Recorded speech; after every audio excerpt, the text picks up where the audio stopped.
ये 1 वॉल्यूम हो गया। यहाँ पे ये कितना वॉल्यूम है, ये 2 वॉल्यूम है। यहाँ पे ये 1 वॉल्यूम हो गया और यहाँ पे ये 2 वॉल्यूम हो गया, स्टोइचियोमेट्रिक जो भी है। अभी आपको वॉल्यूम ऑफ ऑक्सीजन पूछा है, वॉल्यूम ऑफ ऑक्सीजन रिक्वायर्ड पूछा है। तो आपको पता है कि 1 volume of methane, 1 volume of methane, 1 volume of methane के लिए required 1 volume of methane required 2 volume of oxygen. Reaction से दिखाई दे रहा है, इसीलिए मैंने कहा बैलेंस करना जरूरी है। 1 वॉल्यूम के लिए 2 वॉल्यूम ऑफ ऑक्सीजन रिक्वायर्ड है। तो हमें पूछा है कि 0.25 डीएम क्यूब के लिए कितना, तो यहां पे आप लिखोगे कि वॉल्यूम के टर्म में दिया, तो 0.2 DM cube of methane required क्या हो जाएगा, क्रॉस मल्टीप्लाई कर दो यहाँ पे, तो ये हो जाएगा 2 इंटू 0.25 डीएम क्यूब। किसमें आंसर आ रहा है यहाँ पे, डीएम क्यूब। तो 2 इंटू 0.25, तो अगर आंसर निकालोगे तो यहाँ पे आंसर आ जाता है 0.5 डीएम क्यूब। कितना आंसर आ रहा है, 0.5 डीएम क्यूब। क्लियर हुआ है। 1 के लिए 2 वॉल्यूम, तो 0.25 के लिए कितना वॉल्यूम लगेगा ऑक्सीजन का, दैट्स इट। क्लियर है, चलो नोट कर लो जल्दी से। अभी एक क्वेश्चन मैं आपको दूंगी, आप लोग करोगे।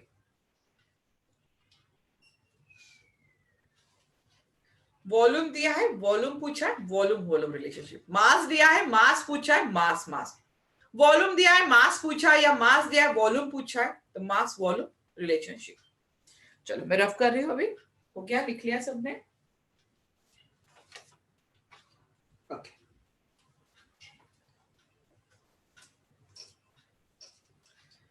आपको प्रॉपर रिएक्शन लिखनी आनी चाहिए। प्रॉपर रिएक्शन लिखोगे तभी आप बैलेंस करना है रिएक्शन को प्रॉपरली। चलो नेक्स्ट लिखो, second, calculate the volume of, देखो वॉल्यूम ही पूछा है, calculate the volume of hydrogen required, hydrogen required for complete hydrogenation. एक एक वर्ड्स पे ध्यान देना, for complete hydrogenation, complete hydrogenation of 0.25 dm cube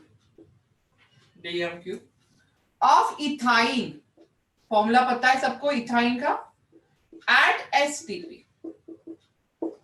solve करो और आंसर बताओ।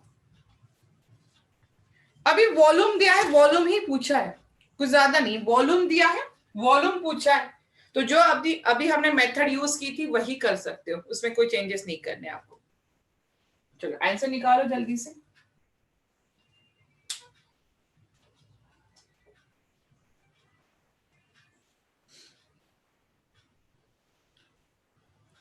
वॉल्यूम दिया है, वॉल्यूम ही पूछा है, बट आपको प्रॉपर रिएक्शन लिखनी आनी चाहिए। इथाइन की रिएक्शन है, इथाइन होता है C2 गुड अथरो। और सभी लोग मुझे आंसर करोगे तो मुझे भी अच्छा लगेगा कि चलो यार सबको आ रहा है।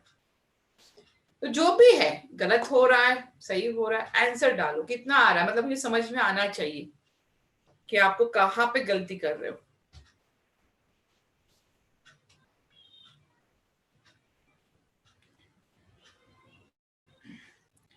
अभय, सोहेल, आदर्श, साक्षी, बेटा आंसर डालो, इतना टाइम लगना चाहिए हमें।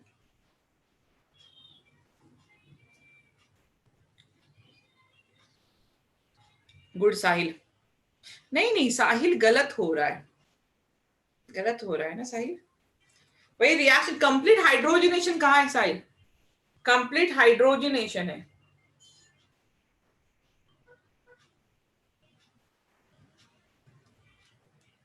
चलो बता दूं मैं, नितिन क्या हुआ,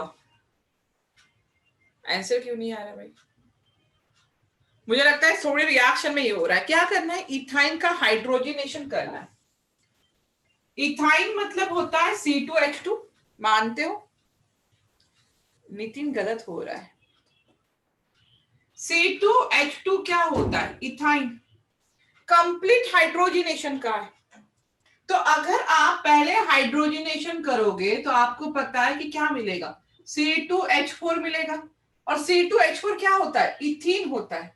क्या रिएक्शन यहां पे स्टॉप होगी? नहीं, रिएक्शन यहां पे स्टॉप नहीं होने वाली है। रिएक्शन फर्दर प्रोसीड करती है और यहां पे फॉर्म होता है C2H6। That is the complete hydrogenation. Partial बोला होता तो इथीन होता है। रिएक्शन आपकी यहीं पे गलत हुई है जिन्होंने आंसर किया। मतलब रिएक्शन क्या आनी चाहिए? C2H2 प्लस 2 हाइड्रोजन और तब जाके हमें क्या मिल रहा है? इथेन मिल रहा है। इथेन मतलब यहाँ पे C2H6। मतलब इथाइन से कंप्लीट हाइड्रोजनेशन करोगे तो इथेन मिलेगा, नॉट इथीन। गलती तो यहीं पे कर ली। अभी तो इजी हो गया। 1 volume required 2 volume of hydrogen. 1 volume of ethyne required कितना volume? 2 volume of hydrogen. 1 volume मतलब 1 डीएम क्यूब। तो हमारे पास कितने डीएम क्यूब के लिए पूछा है? 0.25 डीएम क्यूब पूछा है। 0.25 DM cube ethyne required. 2 into कितना हो जाएगा? 0.525 डीएम क्यूब। तो आंसर आ जाएगा हमारा 0.5 डीएम क्यूब। 0.5 DM cube. ठीक है, अभी हो गया। मतलब रिएक्शन में ही गलती हो गई थी, बाकी कुछ नहीं था। कंप्लीट का है, पार्शियल नहीं का। तो इथाइन से डायरेक्ट इथेन पे जाएगा। तो ये हमारा हो गया वॉल्यूम वॉल्यूम रिलेशनशिप। वॉल्यूम दिया है, वॉल्यूम हमने निकाला हुआ है। चलो अभी एक क्वेश्चन देखते हैं, मास वॉल्यूम रिलेशनशिप। हर टाइप में मैं एक एक क्वेश्चन लूंगी, ज्यादा तो ले नहीं सकती हूँ क्योंकि टाइम बहुत लग जाता है। तो आप लोग प्रैक्टिस कर सकते हो बाद में। थर्ड लिखो, calculate the volume of oxygen. Calculate the volume of oxygen required for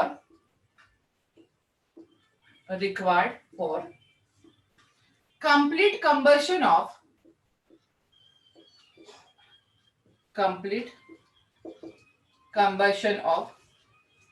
0.25 मोल। देखो अभी यहाँ पे मोल की बात कर रहा है।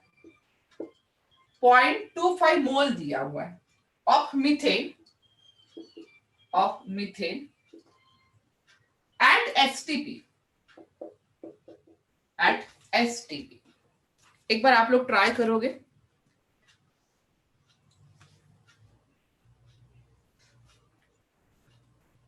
Calculate volume. वॉल्यूम पूछा है, मोल दिया है। Mole is nothing but mass.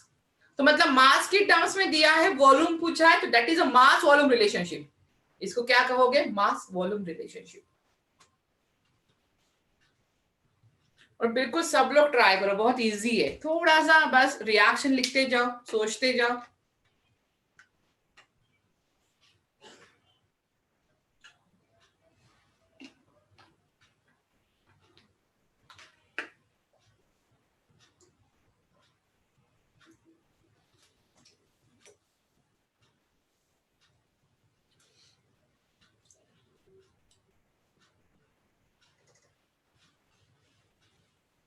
Calculate the volume of oxygen required for the complete combustion. Combustion की रिएक्शन तो अभी आपको आ ही गई है।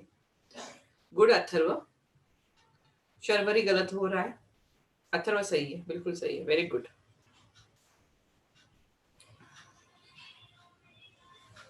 दीदी पूरा आंसर निकालना। 0.25 सही है नितिन, आंसर तो बिल्कुल सही आ जाएगा, बट इतना तो थोड़ा सा आलसीपन दूर कर और थोड़ा सा आंसर निकाल लिया कर। इतना भी आलसीपन निकल जाएगा तो आंसर तो इजी हो जाएगा। चलो बेटा बता दूं क्या रिएक्शन लिखी आप लोगों ने? वही, ये तो रिएक्शन अच्छे से याद है। CH4 2O2 CO2 प्लस क्या हो जाएगा? 2H2O। ना साहिल, गलत हो रहा है,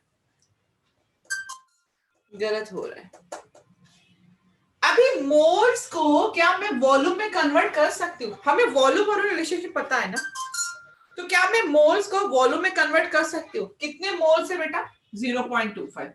और मैंने लास्ट टाइम बताया, कल ही तो बताया कि मोल से वॉल्यूम की तरफ जाना है। तो जब भी मोल से वॉल्यूम की तरफ जाते हैं, वेरी गुड नितिन, तो यहां पे हमें किससे मल्टीप्लाई करना है? 22.7 एसटीपी का 22.7 आ जाएगा। तो ये अराउंड शायद 5.6 या 7 डीएम क्यूब आता है। ये 5.6 लिख लिया मैंने, ठीक है, जो भी आपका आंसर रहेगा। इजी हो गया ना अभी। 1 वॉल्यूम के लिए कितना है? 2 वॉल्यूम लग रहा है, 2 वॉल्यूम ऑफ ऑक्सीजन। अभी मैं पूरा नहीं लिखूंगी। तो हमारे पास कितना है? 5.6 डीएम क्यूब है। 1 volume is nothing but 1 DM cube. 1 volume की मैं बात करूं तो 1 डीएम क्यूब की बात करूं तो 1 के लिए 2, तो 5.6 के लिए कितना होगा? 2 इंटू 5.6, तो यहाँ पे आंसर आएगा 11.2 डीएम क्यूब। आंसर कितना आ रहा है? 11.2 डीएम क्यूब। जो भी होगा आपका 11.3 आया होगा, मैंने अप्रोक्सीमेट किया कैलकुलेशन। क्लियर है? ये कौन सा रिलेशन हो गया? Mass volume relationship. इसमें आप वॉल्यूम में कन्वर्ट कर सकते हो पहले।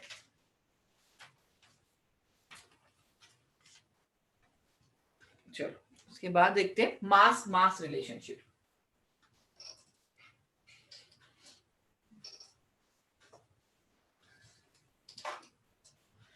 इसी साल अभी जो मार्च में एग्जाम हुआ जेई में, इसी पे क्वेश्चन आया था। मास मास शायद दिया था वहां पे। एक रिएक्शन दी है 3NO2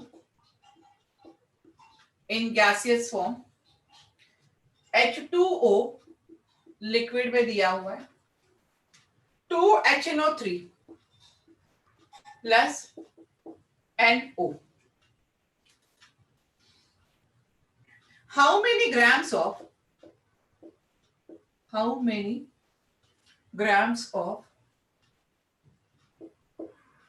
NO2 are required to produce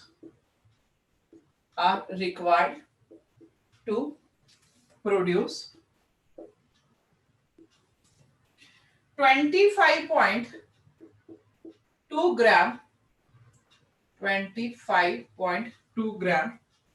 HNO3। देखो मास पूछा है, ग्राम पूछा है, और ग्राम में ही दिया है। मतलब ये कौन सा रिलेशनशिप हो गया भाई? ये तो हो गया हमारा मास मास। ये कौन सा रिलेशनशिप हो गया? मास मास। मास दिया है, मास पूछा है, और रिएक्शन भी मैंने बैलेंस करके दी है। आप देख पा रहे हो, रिएक्शन भी बैलेंस करके दी है, तो बहुत इजी हो जाएगा। चलो ट्राई करो।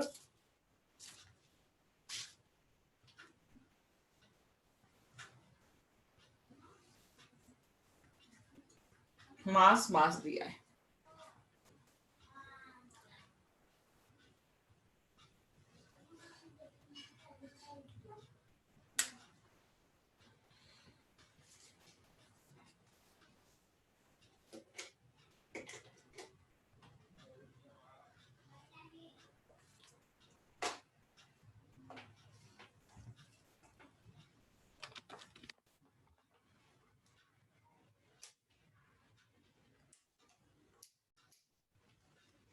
मास मास रिलेशनशिप।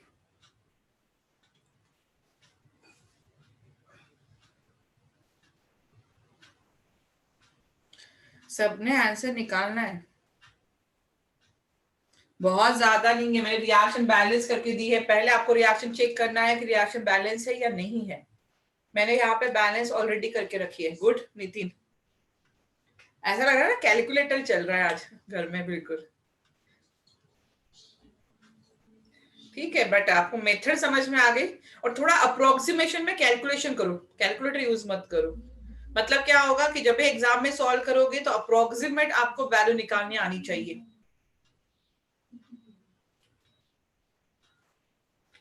चलो अथर्व, साहिल, आदर्श, अभय, साक्षी, ऐसे डालो जल्दी जल्दी। मुझे करने में क्या है, मिनट लग जाएंगे, लेकिन आपको समझ में आना चाहिए, इसलिए मैं रुकना पड़ता है मुझे।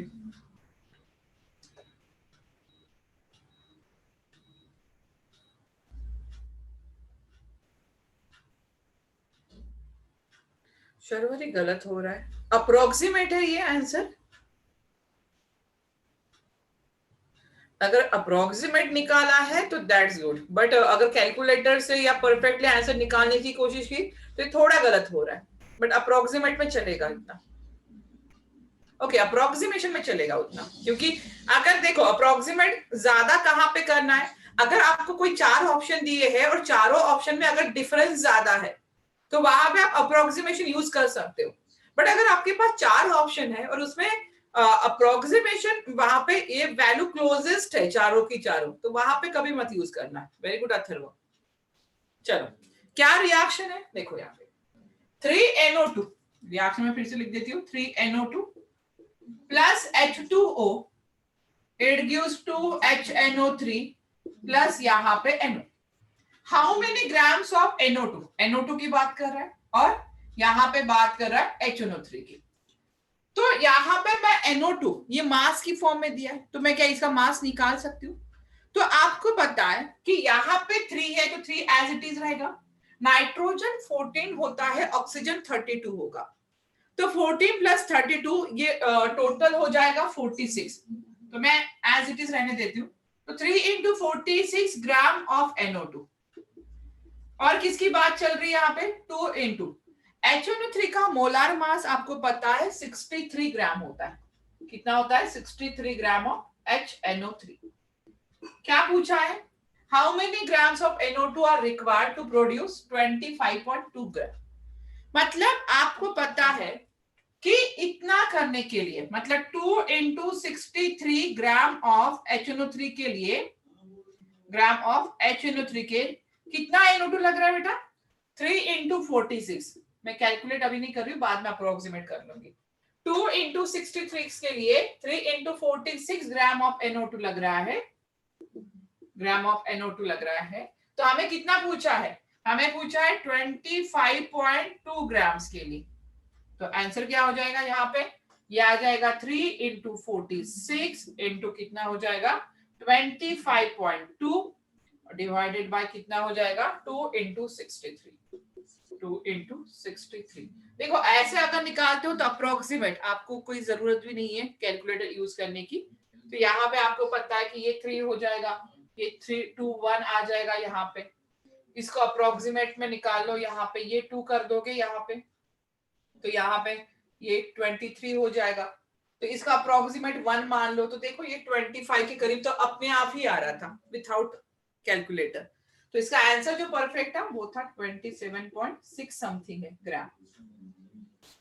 तो अगर आंसर आप ऐसे अप्रोक्सीमेट में निकालोगे तो 26 तो आ ही रहा था, और आंसर अगर ऑप्शन में दिया होता 27, तो 26 और 27 में क्या डिफरेंस है ज्यादा, तो आप लिख सकते थे यहाँ पे। क्लियर हुआ है यहाँ पे? तो इस तरह से क्वेश्चन आप सॉल्व कर सकते हो, volume volume, mass volume and mass mass relationship. अभी मैंने रिएक्शन बैलेंस दी थी, लेकिन जरूरी नहीं कि हर इसमें रिएक्शन बैलेंस आए, तो आपको पहले चेक करना है रिएक्शन बैलेंस है या नहीं है। तो चलो एक और ले लो, इस तरह से आप करोगे HCl plus MnO2 it gives MnCl2 plus Cl2 दिया है और यहाँ पे दिया है H2O, यहाँ पे दिया है H2O। How much HCl is needed, how much HCl is needed for complete reaction with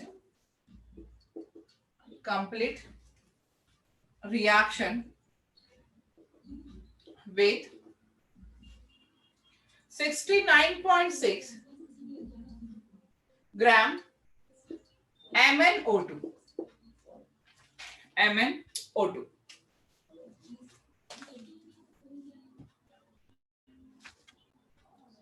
HCl is needed for complete reaction with 69 point। How much HCl का, तो ये ग्राम में ही रहेगा, इन ग्राम में ले लो, इन ग्राम। अगर नहीं दिया है तो समझ जाना ग्राम में ही है, क्योंकि ये भी ग्राम में दिया हुआ है।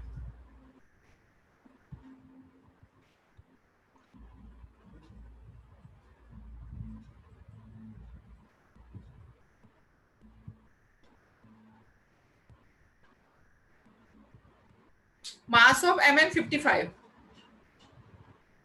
Mass of Mn 55. 55.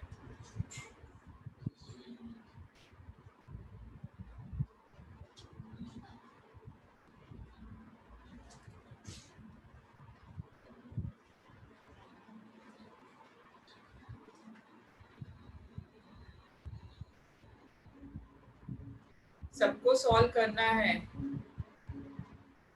सिर्फ आंसर 2-4 लोग देते हैं, बाकी क्या आलस आ रहा है कि प्रॉब्लम आ रही है, मुझे नहीं समझ में आ रहा है।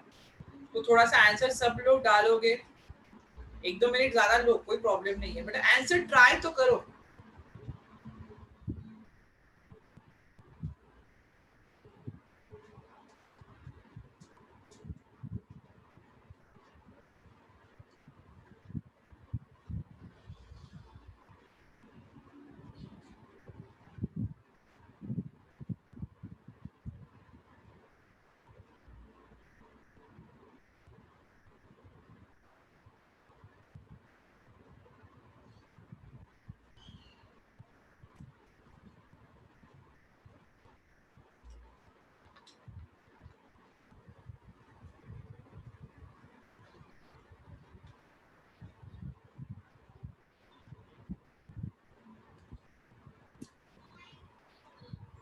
ट्वेंटी 28 ग्राम अप्रोक्सीमेट गलत नहीं हो रहा है, बहुत कम आ रहा है। Complete reaction 69.6। बाकी लोग भी थोड़ा आंसर बताओगे तो एक आइडिया आ जाएगा। हो सकता है मेरे पास आंसर जो है गलत भी हो सकते हैं, मैं गलत भी दिया सकता है। अच्छा उतना, अच्छा अप्रोक्सीमेट उतना ही आ रहा है क्या? ओके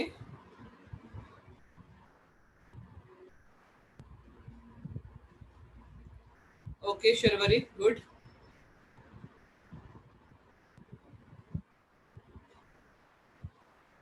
मतलब आप लोगों के आंसर में भी काफी वेरिएशन आ रहा है। क्या आदर्श एंड अथर्वा आप दोनों ने रिएक्शन को बैलेंस किया था?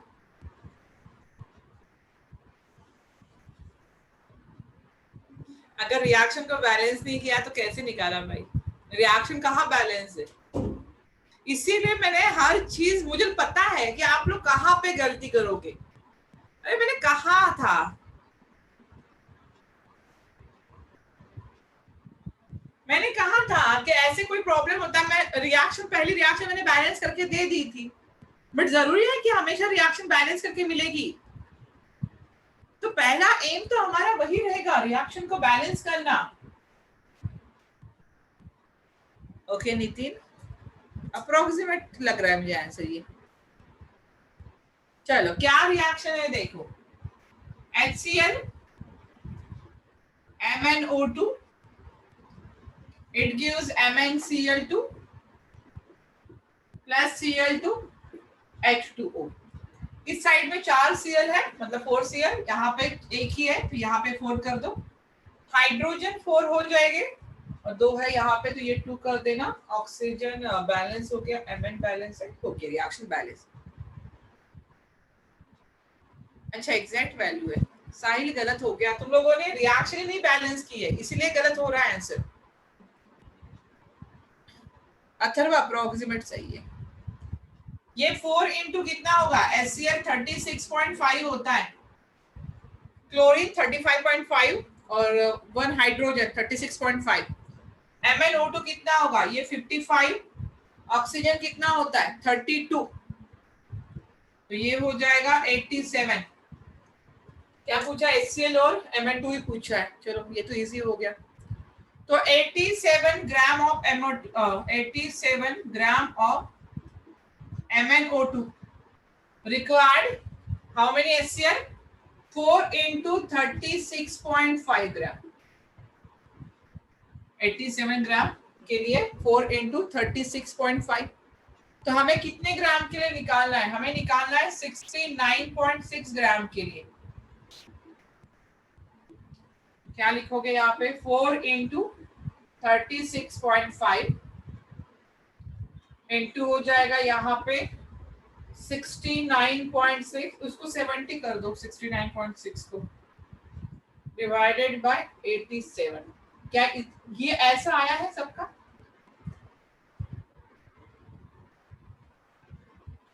वाह साहिल, छोटी छोटी गलतियां। इसका आंसर जो बुक में दिया है 116.8 ग्राम दिया है। अभी ये शर्वरी ने निकाला है बस 116.8। सही है ना? अभी छोटी छोटी गलतियां क्यों करते हो? इजी वाले दे रही हूँ मैं, ऐसे बहुत डिफिकल्ट तो नहीं दे रही हूँ।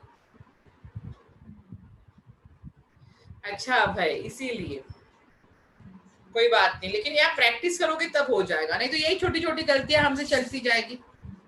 ठीक है, क्लियर हुआ? Stoichiometric mass mass, volume volume, mass volume. Mass volume में वही करना कि वॉल्यूम को मास में चेंज कर दो तो मास मास की जगह निकालो, या मोल को वॉल्यूम में कन्वर्ट कर दो तो वॉल्यूम वॉल्यूम की तरह निकाल सकते हो, एज यू विश, जैसे आपको इजी लगे। देखो ट्राई करोगे ना तो गलतियां होने ही वाली है। तो गलतियां कहाँ पे हम कर रहे हैं ना, ये भी बहुत बड़ी सीख है अपने लिए, कि आगे जाके वहां पे गलती नहीं करोगे, याद आएगा कि यस मैंने ये गलती कर ली थी। तो ये छोटी छोटी बातें लेकिन याद रखना। उसके बाद नेक्स्ट है empirical formula and molecular formula. अभी एम्पिरिकल फॉर्मूला होता क्या है, मॉलिक्यूलर फॉर्मूला क्या होता है, अभी ये आपको तो पता है कि अगर मैं बोलूं कि एम्पिरिकल फॉर्मूला क्या होता है, तो it is a chemical formula. ठीक है, indicating the relative number of atoms, कितने रिलेटिव नंबर ऑफ एटम्स है प्रेजेंट इन द मॉलिक्यूल, यहाँ पे is the simplest ratio is called as a empirical formula. अगर मैं यहाँ पे बेंजीन का लूं, बेंजीन का फॉर्मूला क्या होता है C6H6, लेकिन अगर मैं इसका एम्पिरिकल फॉर्मूला देखूं तो एम्पिरिकल फॉर्मूला क्या आ जाएगा, CH आ जाएगा। तो empirical formula represent the relative number of atom present in a molecule is called as empirical formula. अभी दूसरा होता है मॉलिक्यूलर फॉर्मूला, मैं शॉर्टकट में लिख रही हूँ, दूसरा होता है molecular formula. It indicate the actual number of constituent particle. ये क्या रिप्रेजेंट करता है, actual number of constituent particle. मतलब यहाँ पे इसका फॉर्मूला C6H6 है, तो ये मॉलिक्यूलर फॉर्मूला है। इट रिप्रेजेंट कि एग्जैक्टली कार्बन कितने प्रेजेंट है, एग्जैक्टली हाइड्रोजन कितने प्रेजेंट है, ऑक्सीजन कितने प्रेजेंट है, तो that is a molecular formula, उसको आप कहते हो मॉलिक्यूलर फॉर्मूला। तो हमें empirical formula and molecular formula दोनों निकालना आना चाहिए। तो शायद एक में करके देती हूँ, बाकी आप लोग करोगे एक में, क्योंकि आप शायद भूल चुके होंगे, तो जस्ट रिवाइज कर लेंगे हम इसको, उसके बाद आप निकालते बैठोगे, उसके बाद आप निकालोगे।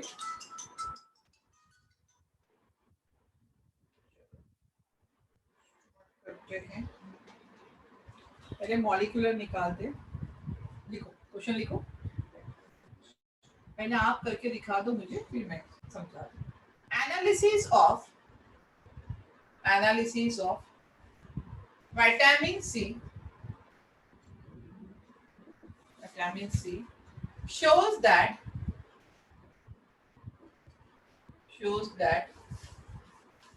it contain 40.40.92, ये पॉइंट है, नहीं तो ये भी देखेंगे नहीं, 92% carbon by mass 4.58% hydrogen and 54.50% oxygen. Determine the empirical formula of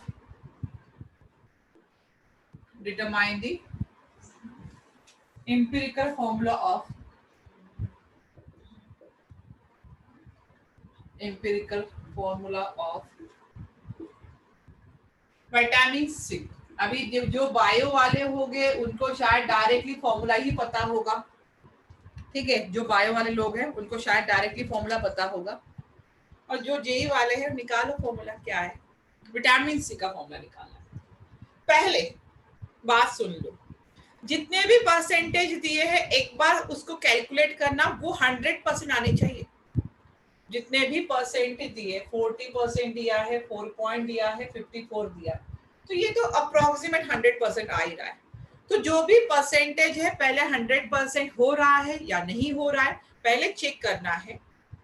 अगर 100% नहीं हो रहा है, सपोज कोई एग्जाम्पल आता है जहां पे 100% नहीं होता है, तो वहां पे पहले सब परसेंटेज की एडिशन करो, सम करो और उसको 100 से माइनस कर दो। तो जो रिमेनिंग परसेंटेज होंगे वो हमेशा ऑक्सीजन के होंगे। तो यहाँ पे डायरेक्टली ऑक्सीजन पहले ही दिया गया है। ऐसे केस में करना जहां पे ऑक्सीजन नहीं आता है, ऐसे केस में करना जहां पे ऑक्सीजन नहीं आता है। अगर पहले से ऑक्सीजन दिया है तो 100% आने ही वाला है वो। चलो एक बार ट्राई करो आप लोग, नहीं तो मैं बताती हूँ। एम्पिरिकल फॉर्मूला निकालना है।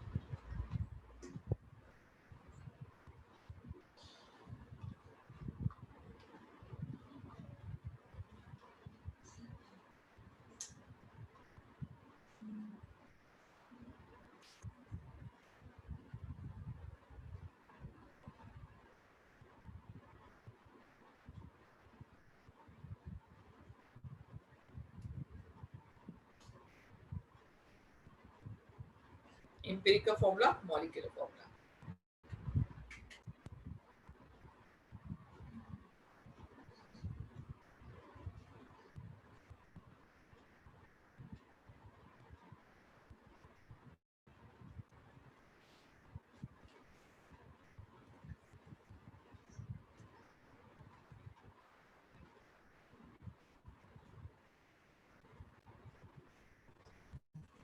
स्टेप बाय स्टेप चलो, आंसर आ जाएगा।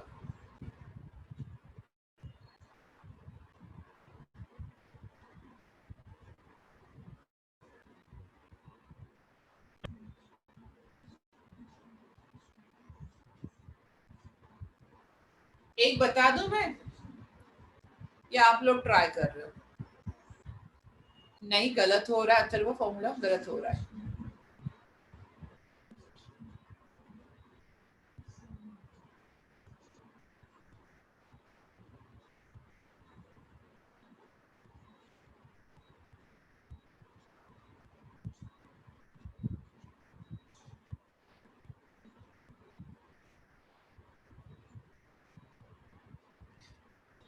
चलो एक कर दूं, बाकी आप लोग कर लोगे फिर। Good Sonali, good.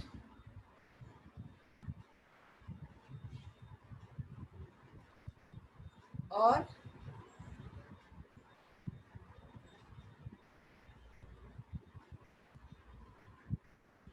चलो एक ट्राई करते हैं, उसके बाद आप ही लोग करोगे। शर्वरी गलत हो रहा है। कौन कौन सा एलिमेंट है बेटा? अगर मैं एलिमेंट की बात करूं यहाँ पे, तो पहला है कार्बन, उसके बाद है हाइड्रोजन एंड देन है ऑक्सीजन। ये तीन ही एलिमेंट है, ठीक है। उसके बाद इसके परसेंटेज दिए हैं। ये है 40.92, हाइड्रोजन 4.58% एंड ऑक्सीजन दिया है 54.50%। और ये 100% हो रहा है, ये 100% हो रहा है। अभी आपको पहले कैलकुलेट करना है ग्राम एटम। क्या कैलकुलेट करना है? Gram atom. कैसे कैलकुलेट करते हो ग्राम एटम को? जो परसेंटेज दिए हैं आपको 40.92%, उसको उसके जो एलिमेंट है उसके मोलार मास से डिवाइड करना है। तो यहाँ पे मोलार मास ऑफ कार्बन कितना होता है? 12 होता है। तो ये निकल गए ग्राम एटम। याद रखना, कभी कभी ग्राम एटम भी निकालने के लिए कहते हैं। तो जो भी परसेंटेज है उसको उसके मोलार मास से डिवाइड करना है। हाइड्रोजन 4.58, ये कितना होगा? हाइड्रोजन का 1 होता है, हाइड्रोजन का 1। 54.50 और यहाँ पे कितना होगा? 16 होगा। इसका आंसर निकाल लो। ये तो 3 पॉइंट में आएगा आंसर। 4 4 9 3.41। यहाँ पे आंसर तो 4.58 और यहाँ पे 3. 441 ही आ रहा है, 3.41 आंसर आ गया ग्राम एटम में। क्लियर हुआ ग्राम एटम कैसे निकाले हमने। उसके बाद आपको निकालना है एटॉमिक रेशो। इसके बाद आपको निकालना है एटॉमिक रेशो। एटॉमिक रेशो कैसे निकालोगे, तीनों में से जो स्मॉल वैल्यू होगी, इन तीनों में से जो भी स्मॉल वैल्यू होगी उसको सबसे डिवाइड करना है। मतलब यहाँ पे आप देख रहे हो 3.41 है, तो यहाँ पे 3.41 डिवाइडेड बाय 3.41, तो इसका आंसर 1 हो गया। यहाँ पे 4.58 डिवाइडेड बाय 3.41 होगा, और यहाँ पे भी 3.41 डिवाइडेड बाय 3.41, तो यहाँ पे भी आंसर 1 आ रहा है। लेकिन इसको देखो, इसका आंसर अप्रोक्सीमेट फ्रैक्शन में आ रहा है, जो कि आप लोगों ने कैलकुलेट किया होगा, तो 1.34 आता है। अभी आंसर तो मुझे यहीं पे आना चाहिए था, आंसर यहीं पे आना चाहिए था, बट ये फ्रैक्शन में आया है, ये पॉइंट में आंसर आया। तो पॉइंट को मुझे होल नंबर रेशियो में कन्वर्ट करना है। अगर यहाँ पे 1 होता, यहाँ पे 1 होता, यहाँ पे 1 होता, तो दैट्स इट, आंसर आ गया। बट यहाँ पे मुझे इसको किस में कन्वर्ट करना है, होल नंबर रेशियो में। तो होल नंबर रेशियो में कैसे कैलकुलेट करोगे, इसको ऐसे क्वांटिटी से मल्टीप्लाई करो, ऐसे नंबर से मल्टीप्लाई करो कि इसका होल नंबर आ जाए। तो अगर मैं इसको 3 से मल्टीप्लाई करूं, तो इसको भी 3 से मल्टीप्लाई, इसको भी 3 से मल्टीप्लाई, तो ये 3 हो जाएगा। ये अप्रोक्सीमेटली 4 आता है, ठीक है, 4.02 आता है, तो इसको इतना इग्नोर कर सकते हो। और यहाँ पे भी 3 आता है। बोलो कार्बन कितना आया, 3, H कितना आया, 4, ऑक्सीजन कितना आया, 3। तो फॉर्मूला Ce3H4O3। मैंने कहा जब एटॉमिक रेशो निकालते हैं तो इन तीनों में से जो स्मॉल नंबर होगा उसको सबको डिवाइड करना है। गॉट इट भाई, जो भी स्मॉल नंबर होगा, जरूर नहीं 3.41 है, यहाँ पे जो भी स्मॉल नंबर होता उसको सबसे डिवाइड करते हैं। क्लियर है। तो इस तरह से आप लोग निकाल सकते हो एम्पिरिकल फॉर्मूला।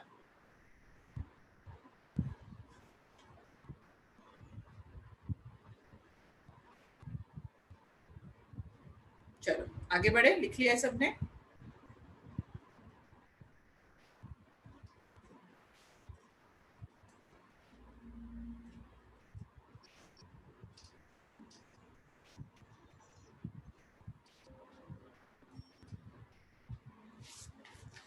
उसके बाद में एक लिखो,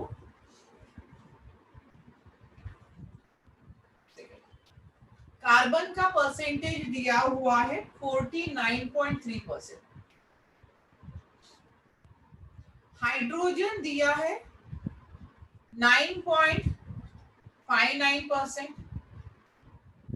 एंड नाइट्रोजन दिया है 19.18%। Find empirical formula, find empirical formula. And यहां पे और एक दिया है, मॉलिक्यूलर वेट दिया है, molecular weight was found to be 146 दिया हुआ है, और यहां पे बोला है find its molecular formula.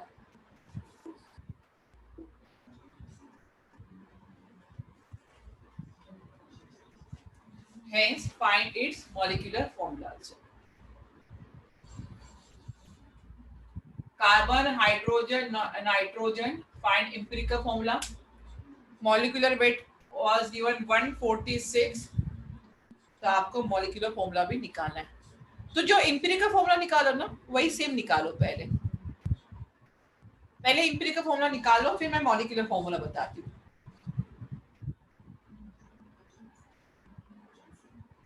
N मतलब नाइट्रोजन।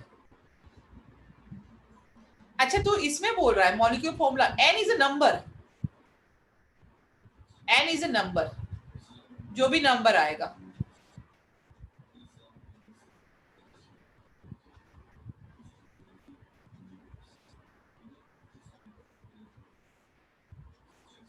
इसका करेक्ट आंसर चाहिए मुझे।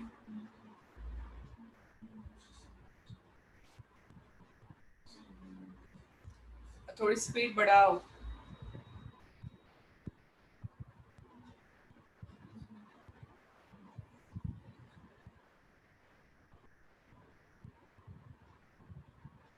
यस अभय, वेरी गुड।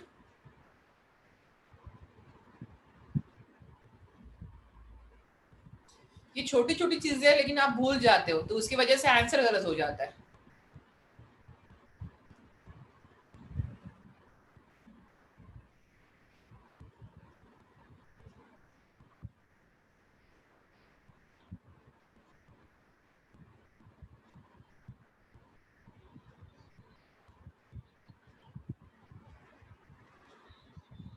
साहिल गलत हो गया।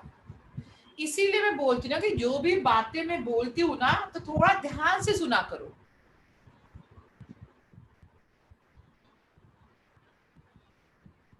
छोटी छोटी गलतियां कर रहे हो। जो भी मैं बातें कहती हूँ बिल्कुल ध्यान से सुनो कि मैं क्या कह रही हूँ। हाँ, तो फिर साहिल गलत हो गया ना। यही बोलती, छोटी छोटी बातें रहती है, आप इग्नोर कर देते हो लेकिन वो आंसर नहीं आता है। फिर आपको लगता है सब सब सही चल रहा है आपका।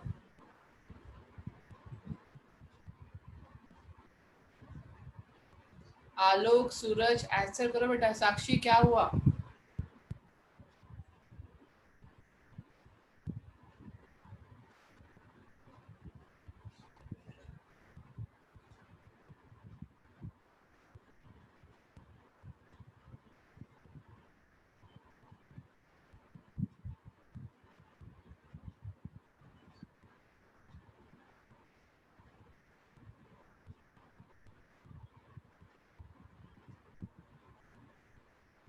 Good Sharvari, very good.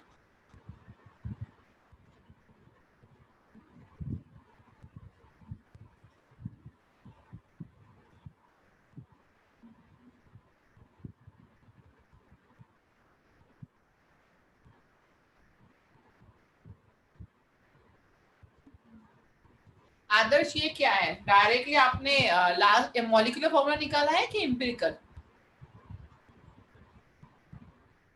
Good, final है, वेरी गुड फिर आदर्श।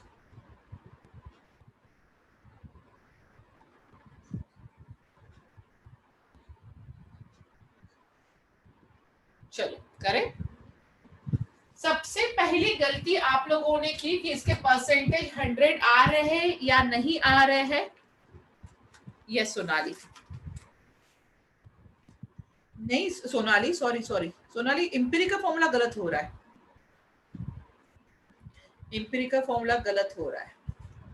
चलो करते हैं। अभी यहाँ पे कौन कौन से एलिमेंट प्रेजेंट है? आपने देखा यहाँ पे कार्बन है, हाइड्रोजन है, नाइट्रोजन है। परसेंटेज भी लिख लो यहाँ पे 49.3%, देन 9.59% एंड यहाँ पे 19.18%। ठीक है, अभी आपको निकालना है ग्राम एटम। चलो पहले तो गलती ये देखो मुझसे भी हो गई। यहाँ पे 100% नहीं आ रहे, ऑक्सीजन लेना है। अच्छा, पॉइंट को होल नंबर में कन्वर्ट करना है। देखते हैं आंसर कैसे आ रहा है। अभी यहाँ पे अगर आप इसके परसेंटेज ले रहे हो तो ये टोटल परसेंटेज आ रहा है 78.07%। टोटल 100% चाहिए तो माइनस कर दो, तो यहाँ पे जो ऑक्सीजन आएगा वो आएगा 21.93%। सही है ना? ग्राम एटम 49.3 बाई 12 हो गया, इसका आंसर निकाल दो। ये तो 9.59 ही होगा क्योंकि डिवाइडेड बाय 1 है। 19.18 और नाइट्रोजन होता है 14 और यहाँ पे 21.93 डिवाइडेड बाय कितना होगा 16। साहिल ऑक्सीजन क्यों लिया? क्योंकि इन तीनों की जो परसेंटेज है वो 78.07% आ रहा था, 100% नहीं आ रहा है और मुझे 100% चाहिए। तो मैंने 100 से 78.07% किया तो मुझे 21.93% जो आ रहा था वो रिमेनिंग मैंने ऑक्सीजन का मान लिया। अगर ऐसा होता है तो जो रिमेनिंग परसेंटेज रहेंगे मतलब रिएक्शन में ऑक्सीजन प्रेजेंट है, ये हमारा मानना है। अभी 49.3%, इसका आंसर आ रहा है 4.11%, जो आप लोगों ने निकाला होगा। यहाँ पे ये है 9.59%, 19.1, 14, 1.37, इसका आंसर आ रहा है, अप्रोक्सीमेट भी निकाल सकते हो, 1.37। ठीक है, अभी यहाँ पे आपको निकालना है एटॉमिक रेशो। यहाँ पे आपको निकालना है एटॉमिक रेशो। मैंने कहा स्मॉल वैल्यू से, यहाँ पे स्मॉल वैल्यू कौन सी आ रही है, 1.37, तो 4.11, 1.37, 9.59 डिवाइडेड बाय 1.37, यहाँ पे 1, यहाँ पे भी 1 हो जाएगा, मैंने डायरेक्टली लिखा है। 4.11, 1.37, इसका आंसर जो मेरे पास है 3 है, और यहाँ पे 7 है। कहा हो, यहाँ पे फ्रैक्शन में नहीं आ रहा है ना अभय? अगर फ्रैक्शन में नहीं आ रहा है तो कोई जरूरत नहीं है। क्या फॉर्मूला है? C3H7NO। ये कौन सा फॉर्मूला है? Empirical formula. ये कौन सा फॉर्मूला है? Empirical formula. अभी हमें निकालना है मॉलिक्यूलर फॉर्मूला। तो यहाँ पे n is equal to number. यहाँ पे लिखना कि जो मॉलिक्यूलर फॉर्मूला है, यहाँ पे molecular formula mass upon empirical formula mass, मैंने शॉर्टकट में लिख रही हूँ, चलेगा। n is equal to, sorry मुझे यहाँ पे निकालना है, n ही निकालना है। मॉलिक्यूलर फॉर्मूला मास कितना दिया है? 146। अगर मैं इंपेरिकल फॉर्मूला देखूं तो इंपेरिकल फॉर्मूला का मास कितना आ रहा है? 73 आ रहा है। कार्बन 12, तो 12, ये 36 हो जाएगा, 7, 40 और 16, ये आता है 73। इसका आंसर आ रहा है 2। n की वैल्यू कितनी आई? 2, नंबर 2 आया। अभी इंपेरिकल फॉर्मूला यहाँ पे कहाँ पे लिख दूं? यहाँ पे लिख देती हूँ। Molecular formula is equal to n into empirical formula. n की वैल्यू 2 है, इंपेरिकल फॉर्मूला क्या आया? C3H7NO, तो क्या रहेगा? C6H14N2O2, that is a molecular formula. ठीक है, और किसी को कोई डाउट है इंपेरिकल या मॉलिक्यूलर फॉर्मूला में?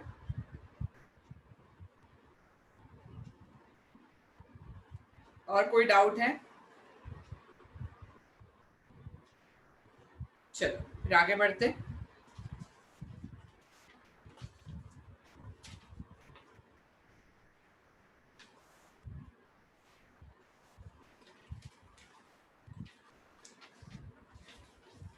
नेक्स्ट है एंड लास्ट जो हमारा है limiting reagent.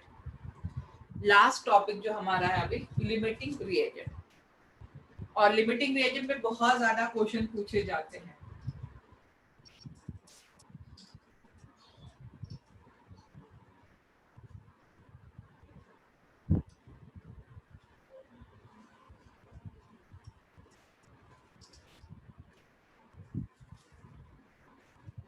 Last is limiting reagent.